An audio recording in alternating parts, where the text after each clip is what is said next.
اجلاس آئندہ ہفتے طلب کیے جا رہے ہیں۔ اب اس کے اوپر بحث ہوگی، جس طرح سے 18ویں آئینی ترمیم کی گئی تھی، 6 ماہ اس کے اوپر بحث ہوئی تھی، جس کے نتیجے میں بعد میں اس کے اندر تبدیلیاں کی گئیں۔ اب اسی طرح سے سینٹ اور پارلیمنٹ کے اجلاس ہوں گے، اس کے اندر تھوڑی بحث بھی ہوگی۔ پہلا جو مسودہ تیار کیا گیا تھا اس کے اندر کچھ تبدیلیاں بھی کریں گے۔ دیکھنا یہ ہوگا کہ یہ جو باقی 63A کے اندر تبدیلی کی جا رہی ہے اس کے نتیجے کی روشنی میں کیا ہوگا کہ جو پاکستان تحریک انصاف کے بھی لوگ ہیں وہ ووٹ دیں گے۔ فلور کراسنگ تصور نہیں کی جائے گی، ان کا ووٹ کاؤنٹ ہو جائے گا۔ ہاں، پارٹی چاہے تو ان کو فارغ کر سکتی ہے اور وہاں پہ نیا الیکشن ہو سکتا ہے۔ تو یہ جب اجلاس بلایا جائے گا تو اس سے قبل جو صدر نے دستخط کر دیے ہیں، پھر اس کو سپریم کورٹ کے اندر چیلنج کر دیا گیا ہے۔ اس کے اوپر حتمی فیصلہ کیا آئے گا، کیا چیزیں ہوں گی، پوری اور آخری کوشش کی جا رہی ہے۔ یہ جو قاضی فاضل صاحب کے پاس تقریباً 1 مہینے کے قریب وقت بچا ہے، یہ مہینہ نہایت ہی امپورٹنٹ ہے، جس کے اندر عدلیہ کا، پاکستان کے آئین کا، پاکستان کے سیاستدانوں کا، پارلیمنٹ کا اور عوام کے مستقبل کا تعین ہوگا، اور یہ تعین اسٹیبلشمنٹ کرے گی اور ان کے مستقبل کا تعین بھی ہوگا۔ چونکہ یہ آئینی ترمیم ہونے کے نتیجے میں پھر سے مارشل لاء لگانے کے جوازات بھی پیدا ہو جائیں گے۔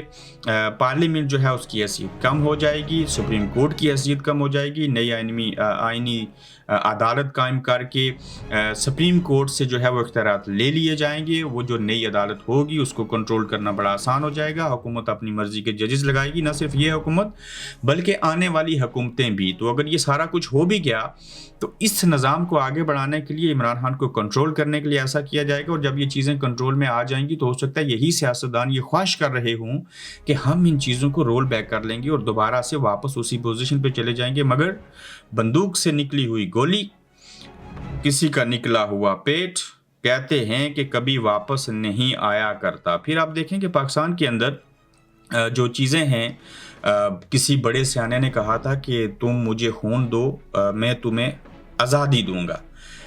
لیکن ہمارے ہاں کیا ہے، آپ ہمیں خون دو لیکن ہم آپ کو اس کی بلڈ رپورٹ دیتے ہیں، اس سے زیادہ کچھ نہیں ہو سکتا۔ تو پھر دوسرا یہ بھی دیکھیں کہ پاکستان کے اندر جس طرح کے حالات ہیں، جس طرح سے ہم بیوروکریسی کو، ملازمین کو کام کرتے ہوئے دیکھتے ہیں، تو یہ واحد ہماری ریاست ہے جس کے اندر ہمیں یہ لگتا ہے کہ یہ ریاست کے اندر جو ملازم ہیں یہ کام نہ کرنے کی تنخواہ لیتے ہیں اور کام کرنے کے لیے وہ رشوت لیتے ہیں۔ اگر آپ اس بات سے اتفاق کرتے ہیں تو ہمیں ضرور بتائیے گا۔ اور پھر پاکستان کے اندر یہ بھی آپ دیکھ لیں کہ کس طرح کے حالات پیدا ہوئے۔ یہ ثابت ہوا عمران خان کی موجودگی میں کہ عوام کسی پارٹی کو فالو نہیں کرتے، عوام جو ہیں وہ لیڈر کو فالو کرتی ہے، اور فالو کرنا انہوں نے شروع کر دیا ہے۔ آپ دیکھیں، عوام عمران خان کی خاطر ہیں، اور عمران خان نے جس کو ٹکٹ دیا وہ جیت گیا۔ اب عوام کو جو حلقے کا MNA اور MPA ہے، وہ جو کینڈیڈیٹ ہیں، ان کے ساتھ غرض نہیں ہے، عوام کو لیڈر کے ساتھ غرض ہے، اور لیڈر کا نام ہے عمران خان۔ تو عوام لیڈر کو فالو کریں گی، وہ لیڈر جو کہے گا اسی کو دیکھا جائے گا۔ تو آپ ان MNAs کو خرید لیں، ٹوائلٹ پیشاب کے لیے نہ جانے دیں، آپ ان MNAs کو قید کر کے رکھیں، انہیں اغوا کر لیں، ان سے زبردستی ووٹ ڈلوا لیں، کچھ بھی کر لیں، آئینی ترمیم ہو جائے۔ لوگوں نے ان MNAs کو فالو نہیں کرنا، لوگوں نے لیڈر کو فالو کرنا ہے، اور لیڈر ان کو مل گیا ہے۔ جو خون مانگے گا آپ اس کی خاطر خون دیں گے تو آزادی دلوا کے دے گا۔ کچھ ایسے لیڈر بھی ماضی میں پیدا ہوئے جن کو آپ نے خون دیا، لیکن انہوں نے اس خون کی بلڈ رپورٹ اور ٹیسٹ رپورٹ دیا آپ کو۔ یہ بڑا منی خیز جملہ میں آپ کے سامنے رکھ رہا ہوں۔ اب دیکھیے کہ نون لیگ سے حکومت جو ہے وہ تھکے ہوئے، کہتے ہیں جس طرح سے خواجہ سرا ہوتے ہیں نا، اس طرح سے ڈانس کروا رہی ہے، یعنی کہ خواجہ سرا تھک چکے ہیں، ڈانس ہو رہا ہے۔ تو موجودہ حالات میں نون لیگ سے مزید حکومت کروانا تھکے ہوئے خسرے سے ڈانس کروانے کے مترادف ہے، اور واٹس ایپ گروپ میں نازیبا تبصرے پر گریڈ 18 کے ایک سرکاری افسر کو شوکاز نوٹس دیا گیا۔ یہ ایک سرکاری افسر نے کہا ہے کہ یہ جو نون لیگ کی حکومت ہے، اس سے کوئی کام کروانا ایسے ہی ہے جیسے کوئی تھکا ہوا خسرا جو ہے اس سے ڈانس کروا لیا جائے۔ معذرت، ایک بڑا عجیب لفظ ہے۔